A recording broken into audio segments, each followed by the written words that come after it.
A paz do Senhor, professores, professoras, sejam todos bem-vindos a mais um podcast Vida em Síntese. A paz do Senhor, irmã Rosirene.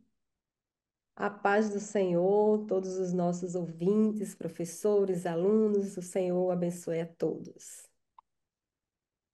Queridos, estamos aqui com mais um momento pedagógico, como vocês sabem, né? Com a lição hoje de número 8, que vai ter por título Uma Igreja que Enfrenta os Seus Problemas. E quais são, irmã Rosirene, os objetivos dessa lição? Pois bem, vamos lá, os objetivos da lição 8 é o seguinte: primeiro, analisar as naturezas cultural e social dos conflitos enfrentados pela igreja primitiva e sua relevância para a igreja atual. O segundo objetivo fala sobre explicar a importância da organização e da distribuição de funções dentro da igreja para equilibrar as responsabilidades espirituais e sociais. E o nosso terceiro objetivo é aplicar os princípios bíblicos de caráter, sabedoria e serviço na vida cristã e na atuação ministerial. Isso mesmo. Então, com base, queridos, nesses objetivos, né, a lição ela vai estar organizada, dando uma ênfase, como os próprios objetivos trazem, né, nesse serviço, nesse olhar, nessa dessa função que também temos, né, dentro aí de cada local que a igreja está, em cada comunidade, município, né, seja assentamento, o que for, a igreja ela está também com essa função. E é interessante porque a lição ela traz esses objetivos de forma encadeada no sentido de organizá-los, fazendo justamente essa diferenciação, né, do serviço ali em relação ao espiritual e em relação ao social. É interessante porque o comentarista coloca, né, como algo que por vezes é priorizado muito mais o espiritual. E aqui eu trago uma observação importante sobre o livro, né? No livro ele vai trazer uma expansão maior, inclusive trazendo a atenção, né? Um ponto de atenção, por exemplo, que normalmente às vezes as pessoas confundem uma necessidade social com uma necessidade espiritual e vice-versa. Então, isso é muito comum de acontecer. E nós sabemos disso, né? Estamos na igreja, às vezes a pessoa realmente está passando por uma necessidade e aí atrela muito a questão da algo espiritual. Ah, porque está em pecado, ah, porque isso, né? E por vezes não é isso. Mas também há casos que é. Então, é fazer justamente essa diferenciação. Então, se você tiver um tempo no seu planejamento, na organização da sua aula, amplie a sua leitura, né, com o livro. É fundamental, é importante, você consegue ter um leque maior de não só vocabulário, mas também de ideias que o comentarista ele queria trazer com essa lição, de forma agora mais ampla, né? Irmã Irene, quais as orientações ou a dica pedagógica que a senhora traz para gente hoje nessa lição?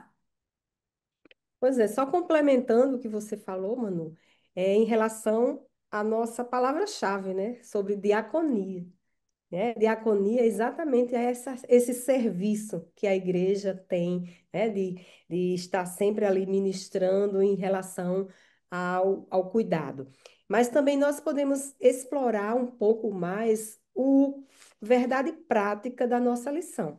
A verdade prática, ela diz que uma igreja cheia de sabedoria do Espírito age sabiamente para resolver os conflitos de relacionamento.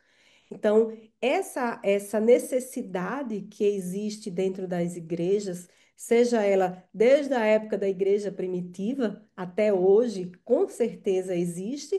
Então, nós temos que primeiro buscar a sabedoria de Deus, a sabedoria divina, que eu achei muito interessante aqui, a sabedoria do Espírito, né? Que a verdade prática nos diz, para resolver estes problemas, porque hoje a nossa vida não é muito fácil a gente identificar realmente aquele que está necessitado. Não é fácil, né? Mas com a sabedoria divina nós podemos abordar. Eu coloquei aqui essa capacidade com a sabedoria e a inteligência, né, que Deus nos dá. A sabedoria divina é algo que você vai acumulando conceitos e experiências, né? E ela vai exatamente nos proporcionar essa sabedoria, ela vai nos proporcionar a identificar os problemas, que aí o professor pode fazer a sua dica, no caso nós passamos a dica pedagógica, o professor ele vai focar na resolução desses problemas, assim como os apóstolos fizeram. Existiam muitos discípulos. Quem são os discípulos? Seguidores de Jesus. E eles se multiplicaram, nós já estudamos isso. Existia uma igreja que crescia, e ali começaram a ver as divergências dentro da igreja. E aí a sabedoria que Deus deu àqueles apóstolos para identificar os problemas, assim como hoje em dia nós devemos ter essa sabedoria do Espírito Santo para identificar os problemas que nos rodeiam, né? Primeiro, que nós precisamos. Aí o professor vai lançar para o aluno essa dica. Como é que nós podemos resolver os problemas com mais facilidade? Primeiro, nós vamos identificar ou reconhecer o problema. Depois, nós vamos entender as causas desses problemas, né? No caso, se for necessitados, como era no caso da lição, buscar a informação sobre esse problema e aí o plano de ação. E aí cada igreja vai desenvolver o seu plano de ação para quê? Para que todos os problemas sejam enfrentados com a sabedoria do Espírito Santo. Amém. Vejam, essas reflexões, essas perguntas que a irmã Rosirene traz, elas são excelentes, inclusive, já para iniciar, né, a nossa aula. É pensar, veja, o próprio título diz, né, uma igreja que enfrenta os seus problemas. Então, algo até que pode trazer risadas, né, eu penso, pode ser até perguntar, mas na nossa igreja tem algum problema? Né? A nossa igreja tem alguma necessidade? É no sentido de que nenhum lugar é perfeito, então terá sim, mas às vezes nós estamos. Ah, eu sou líder de um departamento, a irmã Rosirene é de outro, então a gente tá eu tô tão centrada no meu departamento. Ela é tão centrada no departamento dela que só sabe identificar os problemas do meu departamento e ela ajuda ela. Para ela, o meu é perfeito e para mim o dela é perfeito. Então não há na visão, né, quando a gente coloca a visão do outro, é como se não houvesse problemas, nem nenhuma necessidade, nem dificuldade, tá tudo ótimo só no meu. Então, tira, né? Quando a gente descentraliza esse olhar, quando a gente faz essa pergunta, nesse sentido que ela tem colocado, né? Quais são as necessidades, elencar. Porque, veja, uma classe, se for uma classe pequena, mas você vai ter de todas as esferas, desde aquele que tem realmente um exercício de liderança, aquele que só está ali, como costumeiramente dizemos, né, sentado ali no banco, que não tem nenhum cargo, que é membro, né, está na igreja, mas não é envolvido em nenhuma função. Então você consegue ouvir a todos. Agora, se você, claro, está numa classe maior, aí você vai por ordem de priorização, né? Você pode escutar o líder de um departamento, a própria regente do conjunto, mas escute também aquela que está há tantos anos, como a lição coloca, escute a viúva, escute aquela que você conhece a condição financeira. Né? Dá para você pelo menos escutar, se for uma classe muito grande, dá para pelo menos escutar de 4 a 3 pessoas, porque você só vai pedir para ela elencar um problema que ela identifica dentro da igreja. Então, isso pode trazer, inclusive, para a própria igreja. Você, pastor, pode levar. Você, pastor, desculpe. Você, professor, pode levar ao pastor, fazer, né, um filtro do que elas falaram, levar ao pastor que foi identificado e juntos aos departamentos, a todos os departamentos, pensarem em estratégias, né, de modo a alcançar e suprir essas necessidades ou, né, sanar, resolver esses problemas, esses conflitos aí. É dentro desse sentido que eu quero. trazer uma reflexão mais para o final da lição, depois dessas reflexões das perguntas que a irmã Rosirene colocou, dessas discussões, trazer uma pergunta, né, para os próprios alunos dizendo se eles sabem para identificar a diferença entre o humanismo social e a justiça social. Então, qual seria a diferença? A gente vai ver isso bem mais detalhado no livro, certo? Da lição. Mas eu penso que é algo a trazer para conclusão para dizer que, e existe aqui um livro que eu quero deixar como dica, eu tenho, mas acabei esquecendo de trazer para mostrar aqui para vocês, que é Voltando ao Evangelho, tá? Esse livro, ele é maravilhoso, porque ele vai dizer que a igreja ela tem exatamente essa função. Então, a igreja ela está num local que tem um, um centro comunitário, naquele local que ela está. Tem hospitais, tem UPA, normalmente, né? Não são todos os bairros, mas a sua maioria tem. E que os seus membros usufruem desses benefícios, né? Que tem aí à sua disposição.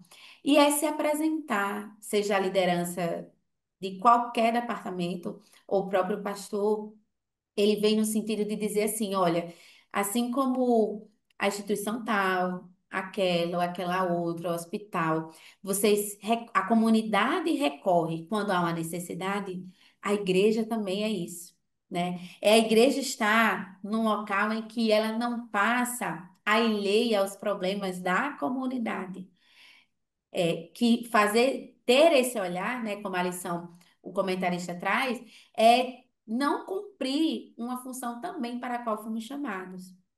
Então, a igreja, ela precisa ter uma atuação dentro da comunidade. Mas aqui uma atuação pontual. Não é que agora, qualquer pessoa que chegue da comunidade, sem ser crente, sem não ser, vai chegar a pedir qualquer coisa à igreja, a igreja vai dar. Não.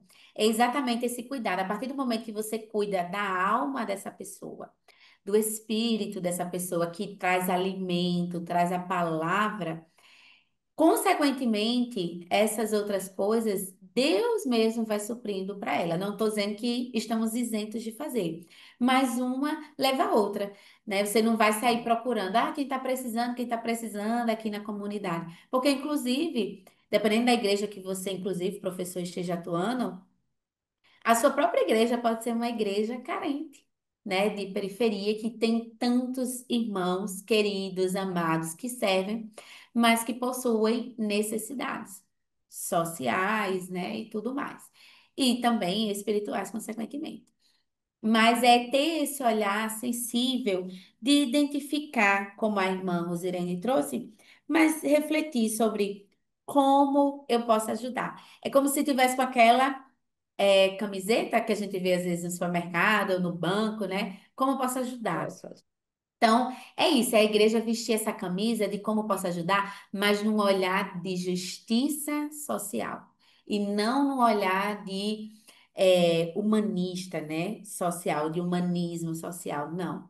É num olhar de justiça, ser justo, é tentar ali nas suas limitações, né? Mesmo considerando todas as dificuldades, mas tentar suprir, né? Traçar um plano. Ah, eu vou me apresentar ao presidente do conselho, vou me apresentar aqui, eu vou procurar saber qual é o dia de consulta. É dar essa assistência de orientação mesmo para a própria igreja. Né? E saber, ó, minha igreja tem tal pessoa que está precisando de uma consulta, o que que eu posso fazer, como eu posso ajudar. Às vezes não é questão financeira, né? Não envolve, às vezes envolve uma atenção e um direcionamento de ajuda a essa pessoa. Então, queridos, esperamos, né, ter contribuído com a sua aula. Desejamos que Deus continue abençoando a sua vida, o seu ministério e uma excelente aula, né? Essa aula ela traz uma reflexão para o nosso papel dentro da sociedade, mas não só isso, dentro do bairro que a igreja está presente. Irmã Rosirene, suas considerações? Eu agradeço a Deus a oportunidade, né? E que possamos é, continuar, né? Esse trabalho, que é um trabalho que iniciou na igreja primitiva e tem se estendido até hoje. né? Que nós possamos, juntos, a Igreja do Senhor, levar em consideração que existe dentro da nossa comunidade cristã pessoas que precisam ser ajudadas, sempre vai existir, né? Como mesmo Jesus disse, né? Aqueles que mais carentes vocês vão ter sempre entre vocês. Então a gente tem que ter essa visão. Que Deus abençoe a cada professor. Agradeço a Deus pela oportunidade de contribuir, que possamos estar aqui sempre com este olhar de passar dicas para aqueles que irão para a sala de aula nas próximas semanas. Que Deus abençoe a todos, a Manu, a todo o Amém. DENEC. Amém. Amém, amém. Então, professor, tenha uma aula abençoada. Não esqueça de compartilhar esse vídeo, de comentar, de curtir. E contamos com você na nossa próxima aula. A paz do Senhor.